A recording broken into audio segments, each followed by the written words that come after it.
Begitu aku tiba sudah nampak bencana. Apa maknanya?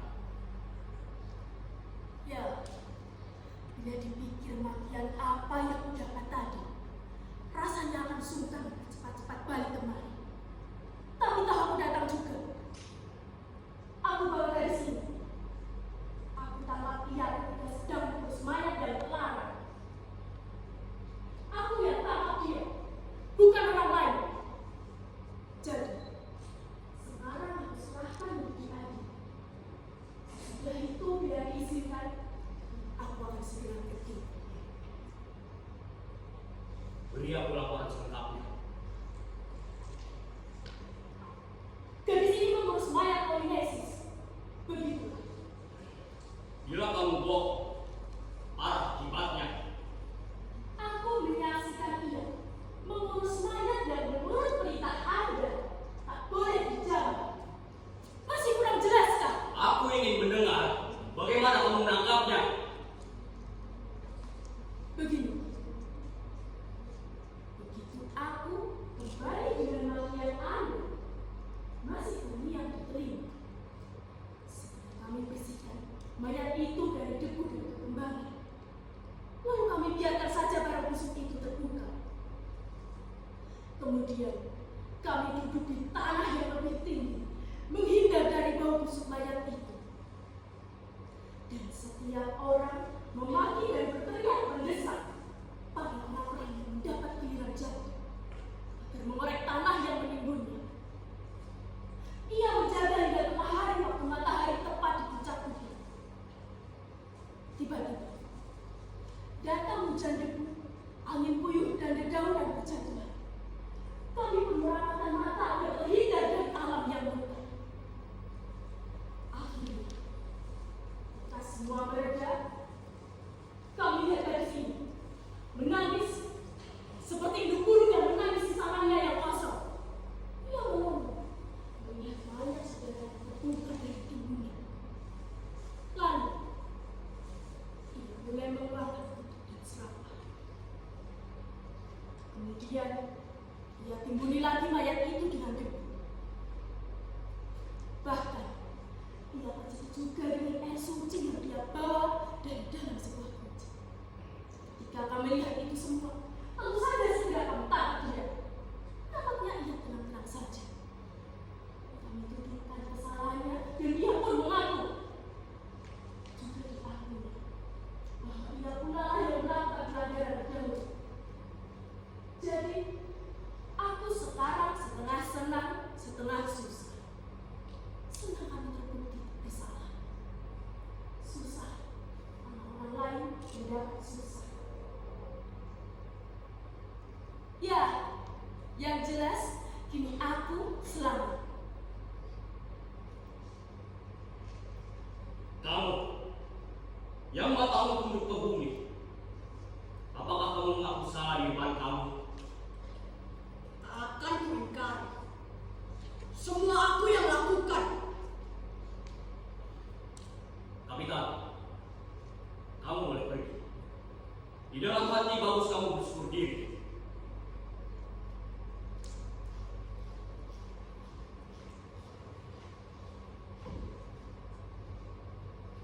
Antigone, katakanlah cepat. Kamu sudah tahu semua perintah dan laranganku. Tentu saja. Semua jelas makna dan bunyinya. Jadi, kamu lakukan semua itu sendiri. Nanti dulu. Ini undang-undang siapa? Manusia atau dewata? Bukankah upacara pemakaman adalah upacara agama dan dengan begitu masuk wilayah undang-undang dewata? Aku tidak menganggap bahwa undang-undang raja lebih tinggi daripada undang-undang dewata. Betapapun juga, Anda adalah manusia. Dan manusia itu fana. Peraturan surga tidaklah fana, melainkan bakal. Aku harus hadapi di hari mati nanti. Tanpa dijatuhi hukuman mati, aku toh akan mati juga. Jadi apa bedanya mati lebih pagi? ialah bagi orang yang hidupnya tak takut mati. Hidup yang kosong menyerahkan pada yang lebih berat menderita. Aku tak bisa diam saja melihat mayat saudaraku tak diberi upacara sebagaimana layaknya. Mungkin aku yang sebodohmu, tapi bagiku kamu lemah dan tak punya pendirian.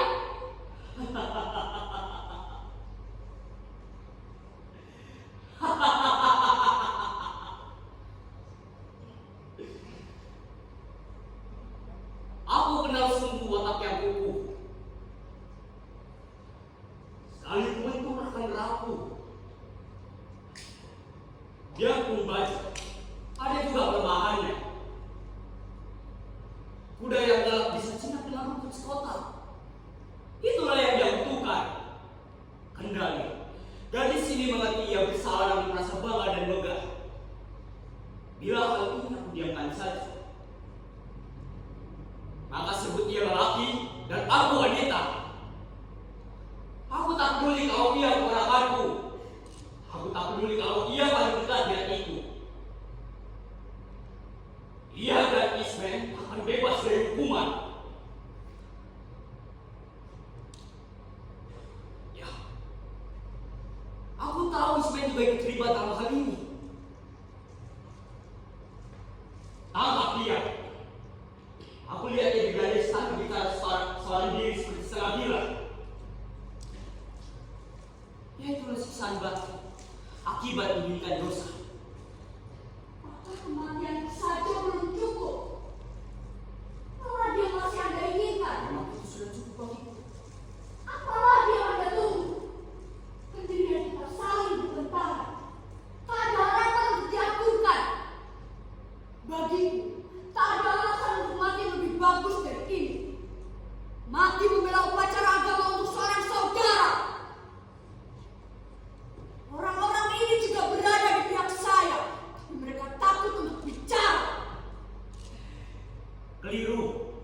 Ada orang yang setuju denganmu. Mereka setuju denganku.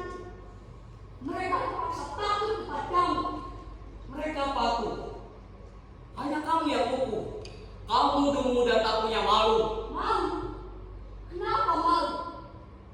Malu karena membela jenazah saudaraku. Itu oleh sebagai saudaramu. Tentu saja.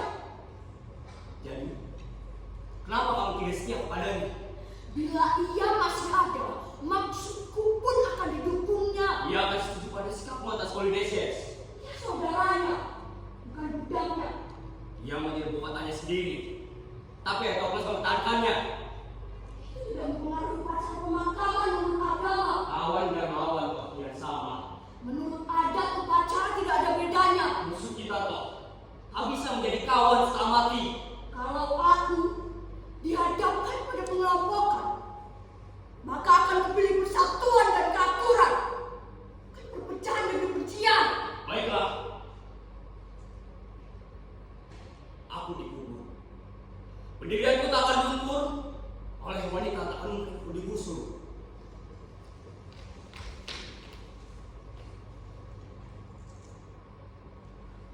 Nah, ini kamu. Tenang-tenang menghanyutkan diam-diam berbahaya. Suka dibayangkan kalau selama ini aku tiada dua ular dalam rumah. Siap mampu tangan menyuapinya. Sekarang bagaimana? Kamu mau mengaku kalau kamu selama ini terlibat dalam pelanggaran perintahku? Aku kerjakan apa yang ia kerjakan. Aku terlibat dan rela mendapat hukuman. Tidak benar.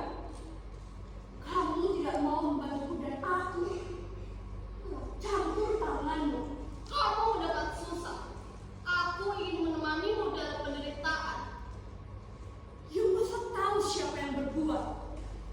Kamu tidak berbuat, jadi tidak perlu terlibat.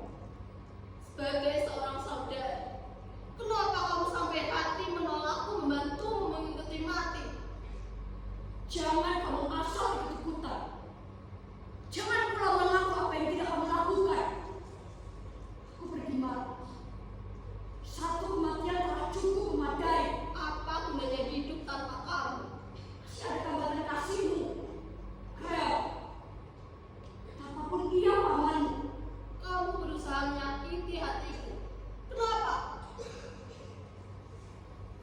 Memang aku mengejek kamu. Tapi sungguh mendalam perasaanku. Aku hanya ingin tahu betapa aku ingin membantumu. Kalau begitu, selamatkan dirimu. Sudah cukup. Itu tidak kuharapkan. Kematianmu ingin pula aku rasakan. Itu jangan kita dulu. Kamu memilih hidup dan aku memilih mati.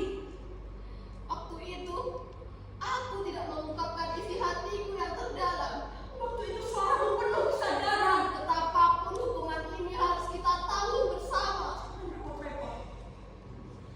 Kamu tidak akan mati.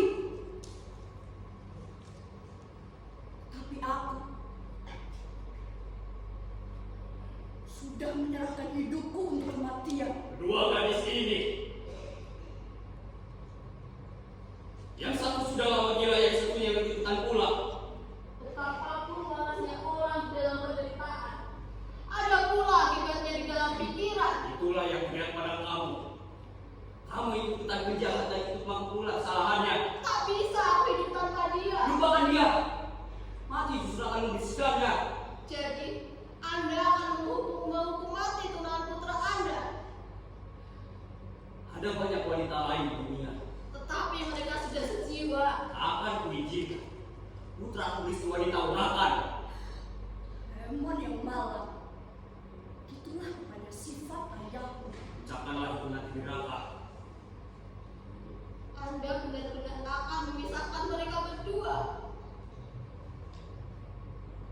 Bukan aku yang memisahkan, tapi maut yang melakukan. Tak ada jalan lain lagi. Sudah kau pasti dia mati. Sudah jelas pasti. Cukup sampai di sini. Pengawal, singkirkan dia. Sangat penting menguasai kendali wanita.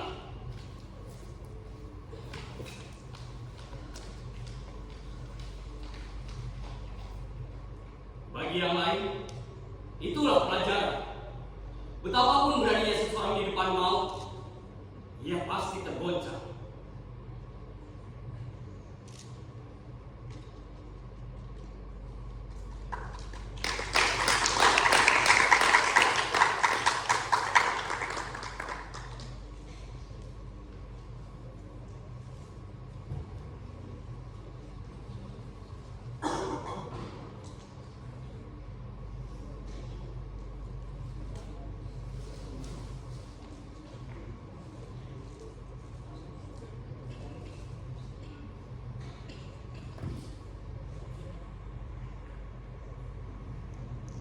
Kita beri tepuk tangan yang meriah untuk penampilan kelompok Antigon 2.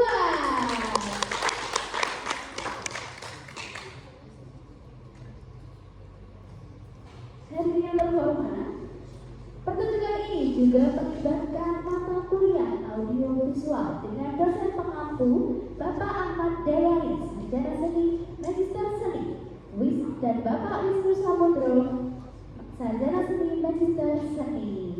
Nah, tadi kita sudah menyaksikan penampilan yang menarik dari Nyala, Almas, Hoirul, Grata,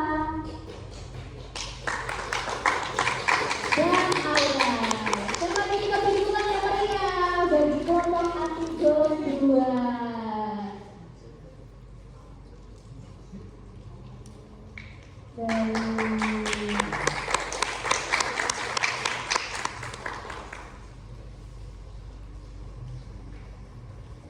Nah, selanjutnya ini